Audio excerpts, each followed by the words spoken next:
Hello, and welcome to Homeowner AF, the Canadian first-time homebuying podcast. I'm Brianna Goslin, Mortgage Agent Level 2, and I work with Canadian first-time homebuyers every single day. If you want to own real estate in Canada but aren't sure how to position yourself to get there, this is the podcast for you. I want to see more young Canadians in the market, building equity and long-term wealth. That starts with getting the right advice at the right time, so you're positioned to act when it matters. Each week, I'll bring you bite-sized episodes that actually move the needle toward homeownership. Short, strategic, and packed with practical tips that you can use right away. I'll cover topics like minimum down payment, closing costs, credit, co-signers, and more. Remember, your finances are like a thumbprint. No two are the same. For advice tailored specifically to you, book your free call at briecallme.com. Now, let's get into it.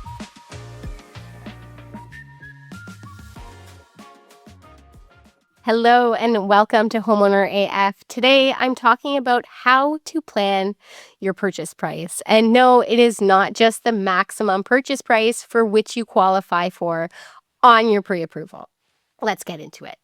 So, last episode, you heard me talk about debt ratios. And there's so much life that lives outside of those debt ratios that we use to determine what you can borrow as a mortgage amount. So I'm looking at any credit cards, any lines of credit, car loans, anything that you're repaying. That's going to, of course, be added to your debt ratios, as well as the mortgage payment, principal and interest, your property tax, heat, and condo fees, if that's applicable. What I'm not measuring is your life insurance premium. So you should have life and disability insurance, and I'm not counting what you're putting out monthly when I'm qualifying you for your mortgage. I'm also not taking into consideration any daycare costs or childcare responsibilities, anything financial in that way. Those are not included in your debt ratios, right? Also, I'm looking at your gross income amount if you are employed and if you are receiving a paycheck, not necessarily what's hitting your bank account after union dues and benefit premiums and things like that. That being said, you can see how some folks, if they are purchasing at the higher end of their pre-approval budget, how they can end up house poor, which is a term that I really don't like because I don't think that it should exist if we are really taking our time and thinking about this first home purchase. My goal, of course, is to put you into a mortgage, but into a mortgage that you can sustainably pay for the life of that mortgage, and one, ideally, that's going to get you closer to those big goals. So when I say big goals, I'm talking about big financial goals and beyond home ownership. So I talk a lot about alignment and spending in alignment with those goals because we really have to not necessarily see the future, but be honest with ourselves about what we want moving forward, especially when we're investing into our first property, because it's going to be the biggest purchase that you make to date. And you want to make sure that it's the right one with the right financing. So retirement, I know it's just your first home. You're buying your first home. You're not really thinking about retirement, but this is something that you're going to want to think about as you're planning your purchase price. And here's why. When you're saving for your first home, you are likely putting away a large portion of that paycheck for your down payment. Once you get into the home, it'll be nice to not have to save that money, but those funds will have to go somewhere. It may go to maintenance, renovations, or if you're moving into a home that doesn't need anything and lucky for you, nothing breaks right away, then are you going to be paying that money towards the mortgage payment, or do you want to be saving aggressively for retirement? That's something you want to ask yourself, especially when you're planning your maximum purchase price, because that mortgage payment is going to be the thing that either allows you to save a little more or takes up all of your take-home income. And neither is right, neither is wrong, but you need to know what is going to happen as a result of either choice.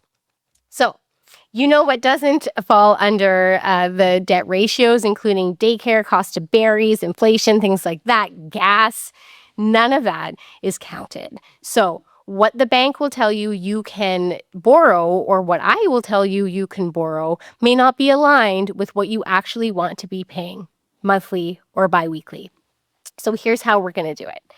First of all, you fill out the application, of course. You do the full pre-approval, and we get your maximum purchase price, and that is based, of course, on that conservative assessment of your finances. Then we have a conversation. We talk about what's actually realistic. So if you're paying rent right now, does that feel good? Is that maybe $2,000, $2,500 rent payment something that is comfortable and sustainable for you? If it is, then that's a great place to start. Then we can look at a mortgage payment that is around that ballpark figure. If rent is unmanageable for you right now at $2,500 and you're looking at a $3,000 mortgage payment, well, it might be time to wait. We might want to put in a plan where you have a little bit more equity in that property so that you don't have to be paying $3,000 a month and in effect. So we're going to determine what feels good to you to pay and what is an absolute maximum for what you would be willing to shell out every month in mortgage payment. Because the idea is not that you have a house and have to stay twiddling your thumbs in your house all the time. You want to enjoy that house. You want to maybe do some renovations to the house, or you want to live your life outside the house, which costs money, right? So I always think it is best to be conservative. If you're looking at that price point and you're like, wow, Brianna, we just can't find anything, then we reassess. But I always say there's no rush to spend all of your budget. There's never any rush to spend at the top end of your budget because the right home will come. You just have to be patient. So we've determined the price, the price and the payment that you're comfortable with. That's great. Then we work backwards. We look at what mortgage principal amount that payment is associated with, considering today's interest rates, right? Your credit score, things like that.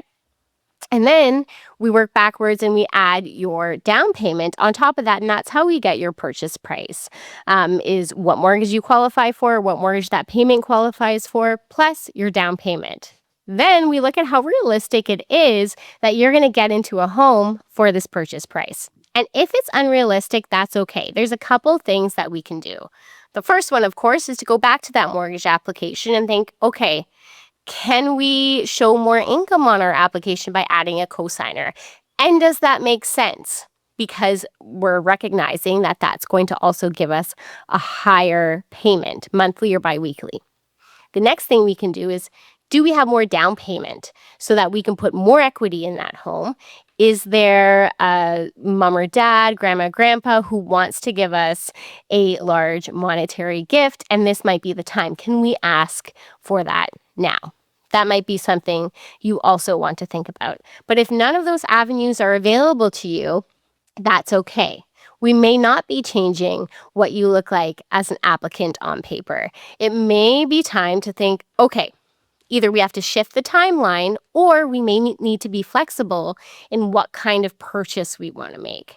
So timeline, obviously, that would just mean more saving and more earning and potentially a raise would come up, something like that.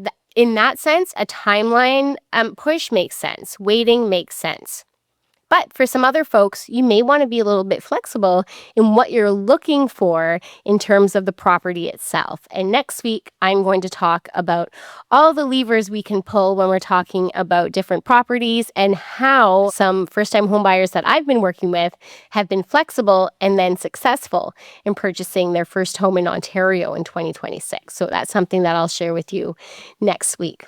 But for this week, I want you to keep in mind that affordability is something that you should always keep top of mind when you're purchasing your home, and sustainability of that monthly payment should be paramount for you when you're making your decisions. So if you want to run the numbers, if you want to talk to me about what that monthly payment is for you and what it would look like in your first mortgage, then go ahead and book your call at www.briecallme.com. All of my calls are free.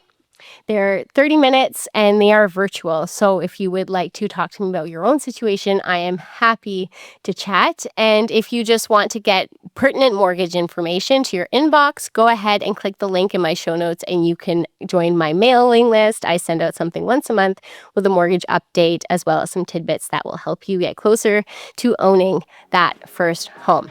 Thank you for being with me here today, and I will be in your earbuds next week. Thanks for listening to Homeowner AF, the Canadian first-time home buying podcast. You'll find links to everything I mentioned in today's episode in the show notes, along with details on how to connect with me. I welcome all of your first-time home buying questions. Send me a voice note to have your question featured on air. And if you're ready to talk through specifics for your first home purchase, you can book a free call at freecallme.com. Remember, if home ownership is your goal, you could be closer than you think. You just need the right information to make the right move. I'll be back next week with another tidbit to help you get there.